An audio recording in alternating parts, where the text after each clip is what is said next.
Fique agora com a entrevista e o tema, a ética espírita.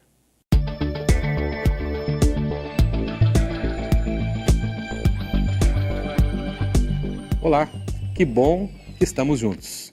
E novamente nós temos a grande alegria de receber aqui conosco Cosme Massi. Cosme, seja bem-vindo novamente ao nosso programa. Muito obrigado. Eu vou apresentar o Cosme de novo. Agora, quem quiser conhecer um pouquinho do currículo do Cosme, pode acessar o nosso programa na nossa página avidaemfoco.com.br. É um programa que tratou da homenagem ao Livro dos Espíritos. E o Livro dos Espíritos, Cosme, tem uma parte ali que é das leis morais, né?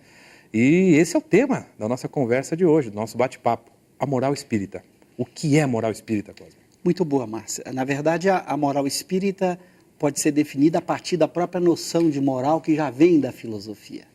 Os filósofos já há muito tempo caracterizaram a moral como sendo aquela área de estudos que oferece orientações de como você deve agir. Veja que essa palavra é muito importante. A gente se comporta no mundo.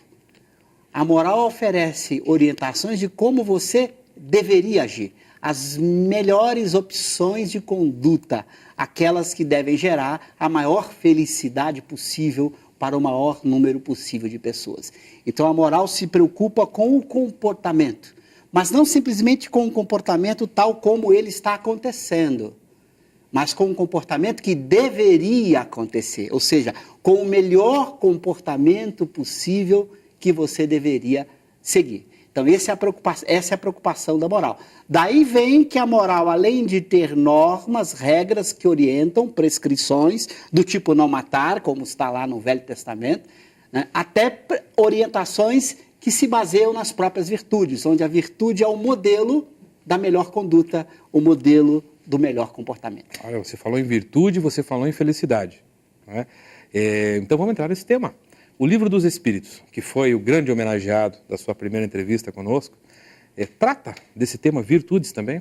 Trata. E menciona virtudes, Cosme? Porque a gente às vezes consulta, né, virtudes. Cada escola, cada doutrina cita uma série de virtudes. Algumas falam em mais de 50, 80 virtudes diferentes. Quais virtudes ali são destacadas na obra? Muito bom. Primeiro tem um capítulo específico, que é o capítulo 12º da terceira parte do Livro dos Espíritos, intitulado Das Leis Morais. O capítulo chama-se Da Perfeição Moral. Nesse capítulo, Kardec tem um item chamado As Virtudes e os Vícios, onde ele vai fazer ali o estudo da virtude. Mas vale a pena, talvez, a gente pegar algum exemplo para a gente entender bem a própria noção de virtude. Suponhamos que a gente pegasse uma virtude, sei lá, a virtude da benevolência, por exemplo, que é fácil. A própria palavra, benevolência. Fazer o bem, né? Praticar o bem. Você poderia perguntar, mas qualquer pessoa que faz o bem está sendo benevolente? Calma lá. Fazer o bem não pode não significar benevolência, depende de algumas coisas. Por exemplo, se você faz o bem por interesse, é bom fazer o bem, não tem nada mal. Está sendo feito, né? Está sendo feito, o bem está acontecendo, mas se ele é feito por interesse, por exemplo, você vai fazer o bem para o seu funcionário porque você quer que ele produza mais, para aumentar a sua produtividade. Isso é fazer o bem, mas não é benevolência. Você vai fazer o bem a uma pessoa desconhecida, mas você tem algum interesse porque você vai ser notado, vai ser percebido, isso vai gerar um marketing para você, você está fazendo bem, mas não está sendo benevolente. Então, uma das primeiras características de todas as virtudes chama-se desinteresse. Não pode haver um interesse escondido.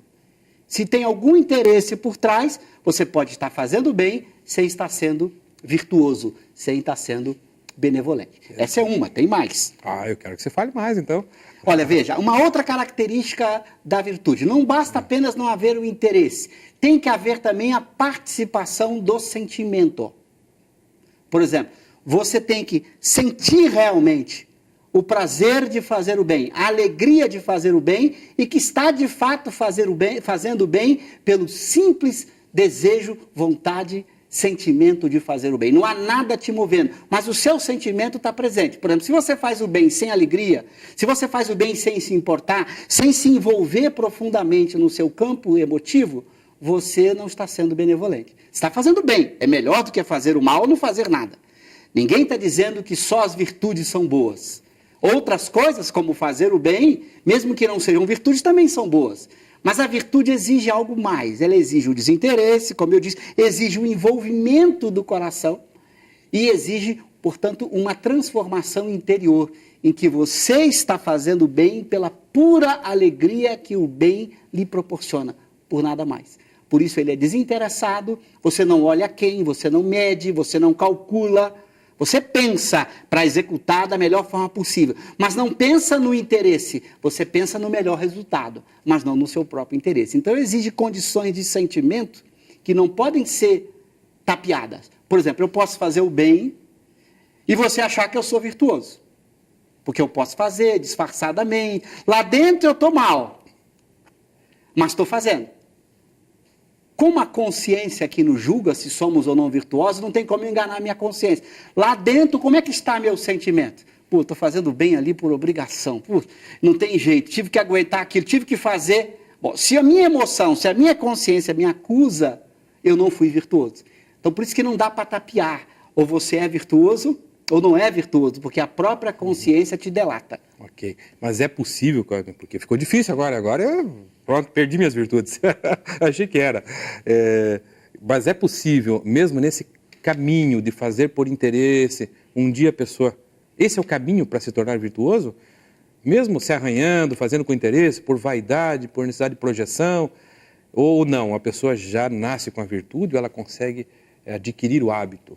Muito boa a sua questão. Claro que é melhor fazer o bem sempre, mesmo que seja por interesse. Isso é muito importante deixar isso claro. Se eu tenho que fazer o bem, mesmo que seja interessado, que eu faça. Mas o que eu tenho que ter em mente é que a minha felicidade genuína só vai surgir quando esse bem se tornar espontâneo, natural em mim, não apenas por interesse. Claro que para algumas pessoas o caminho do interesse é o caminho inicial. Você primeiro se força, você se impõe por interesse, por disciplina. Não, eu vou fazer aquilo que é certo, mesmo por interesse no momento, ou por imposição interna, você vai se obrigando até que isso tem que se tornar espontâneo em algum momento.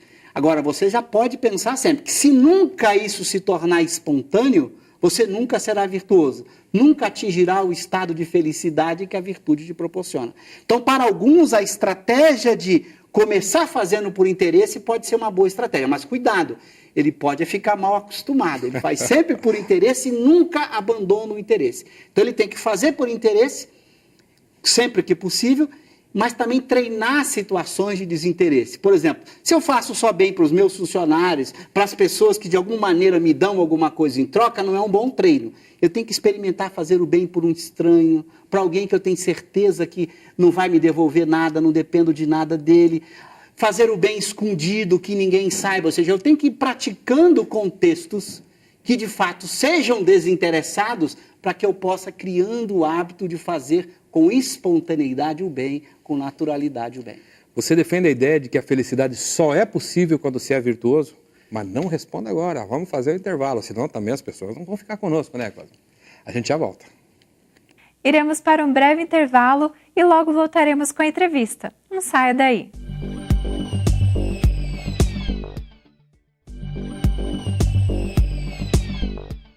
Você está assistindo o programa A Vida em Foco. Retornamos agora com a segunda parte da entrevista com o tema A Ética Espírita. Estamos de volta. Que bom que você ficou conosco. Então, hoje aqui, novamente, para quem está chegando agora, Cosme Massi, físico pela Universidade Federal do Rio de Janeiro, doutor e mestre em lógica pela Universidade de Campinas, a Unicamp. Estamos falando sobre moral, estamos agora debatendo virtude. E eu deixei uma pergunta antes do intervalo. Se o Cosme defende a ideia de que para ser feliz, o indivíduo tem que ser virtuoso. Claro que não. Na verdade, se nós pensarmos numa felicidade completa, ou se quiser usar a expressão felicidade perfeita, sim. Mas se você pensar que a felicidade é um processo que vai acontecendo ao longo do tempo, em que você vai acumulando a disposição interna de ser feliz, você vai descobrir que é na medida em que você vai se esforçando para praticar a virtude, para viver o bem, essa felicidade já vai vindo junto. Ela já é um ganho adicional que ocorre ao longo deste processo de conquistar a virtude. Então você vai demorar um tempo para conquistar a virtude, porque ela é sempre hábito, bom hábito, ela envolve prática espontânea do bem, sentimento do bem, realização do bem de forma natural e espontânea. Isso é uma conquista.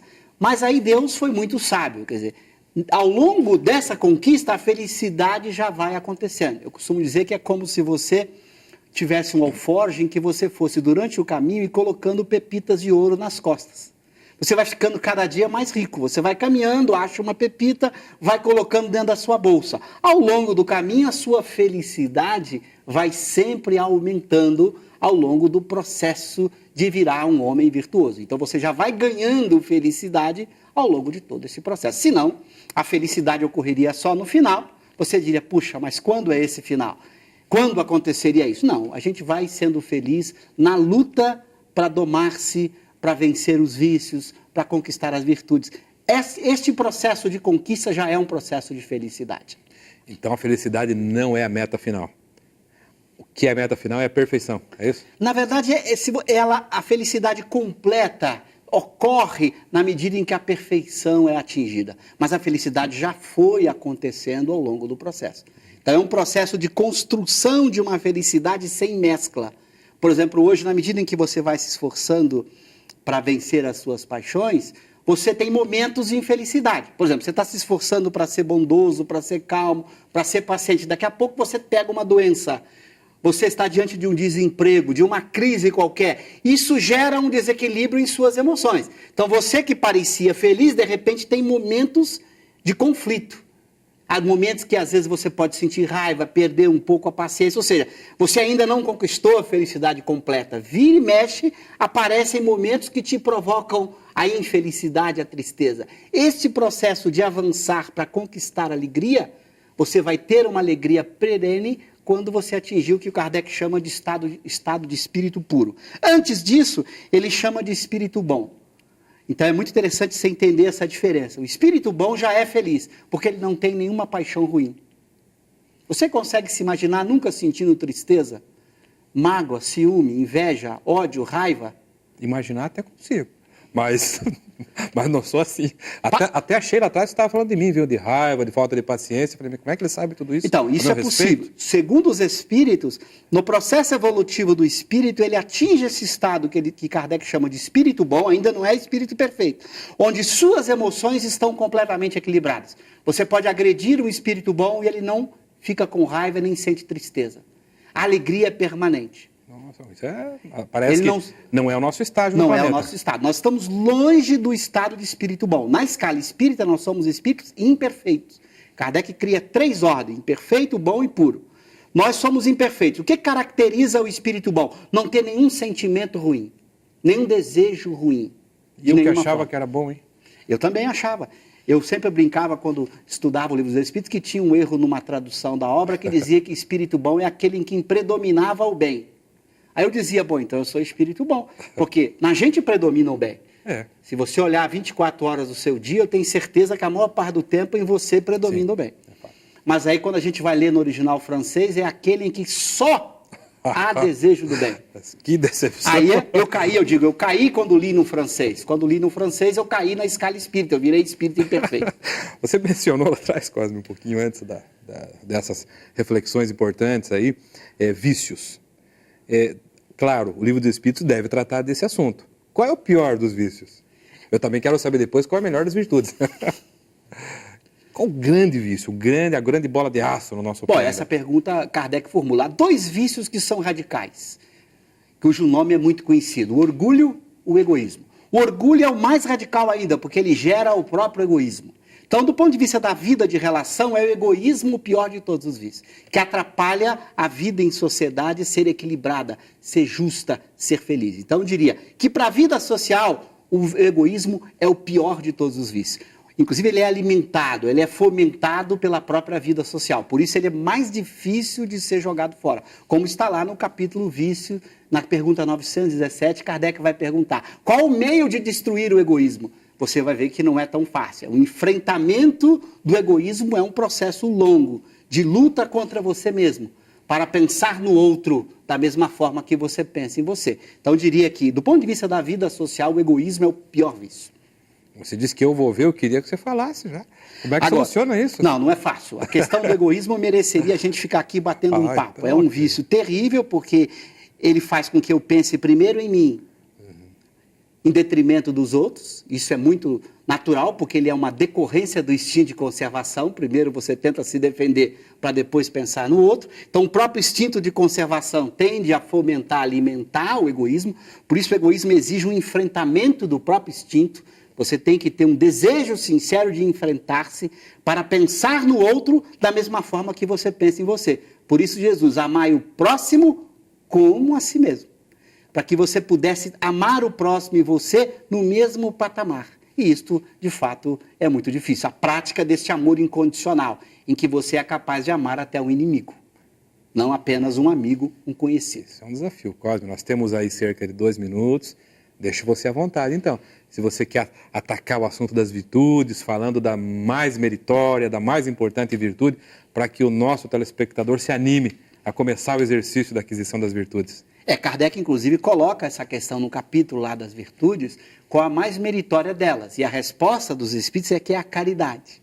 A caridade é a mais meritória das virtudes. Mas lembra bem, caridade no sentido que Kardec dá para ela. Porque se você olhar caridade no dicionário, ela significa apenas fazer o bem. E de preferência, fazer o bem a quem precisa. Caridade no sentido espírita é muito mais ampla. Ela coincide com aquela noção de amor incondicional proposta por Jesus. Kardec vai defini-la a partir de 3 virtudes. O perdão, a capacidade de não permitir que o mal produzido lá fora entre dentro de você, que essa é a característica básica do perdão. A benevolência, o fazer o bem, demonstrando que na caridade há sempre uma realização. Ninguém tem caridade sem fazer nada. Quer dizer, o caridoso faz sempre o bem, perdoa incondicionalmente e é indulgente com as faltas alheias. Ele é capaz de olhar o outro com indulgência. Olhar o outro com indulgência é não julgá-lo, entendê-lo, compreendê-lo, saber que todos precisamos de misericórdia, porque todos somos espíritos imperfeitos.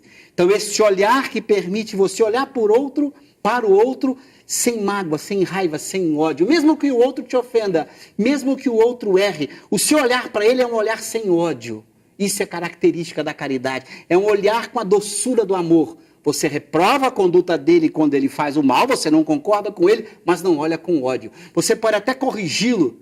Em muitos casos, você pode até, às vezes, ter que colocar esse indivíduo preso, como ocorre se o sujeito se desequilibra tanto que você tem que colocá-lo preso. Mas você faz isso sem ódio, sem raiva. Então, essa indulgência permite que você olhe o outro com esse amor incondicional proposto por Jesus. E aí você tem a caridade segundo o Espiritismo. Benevolência, indulgência e perdão. Não apenas beneficência, que é o que em geral aparece no dicionário. Caridade é fazer o bem ao pobre, ao necessitado. Em Espiritismo, não. Caridade é a síntese do amor. Coincide com aquela noção ágape, muito bem apresentada sobre o amor já pelos gregos, que quando conheceram Paulo, obviamente não tinha a palavra caridade, eles acabaram criando uma palavra para representar aquele amor que Paulo havia colocado em suas cartas, esse amor aos inimigos, esse amor incondicional, esse amor doação. Isso coincide com a noção de caridade que Kardec coloca. Ok, Cosme. Nossa profunda gratidão aí pela sua boa disposição, pela aula em torno das virtudes, da moral, da caridade, né?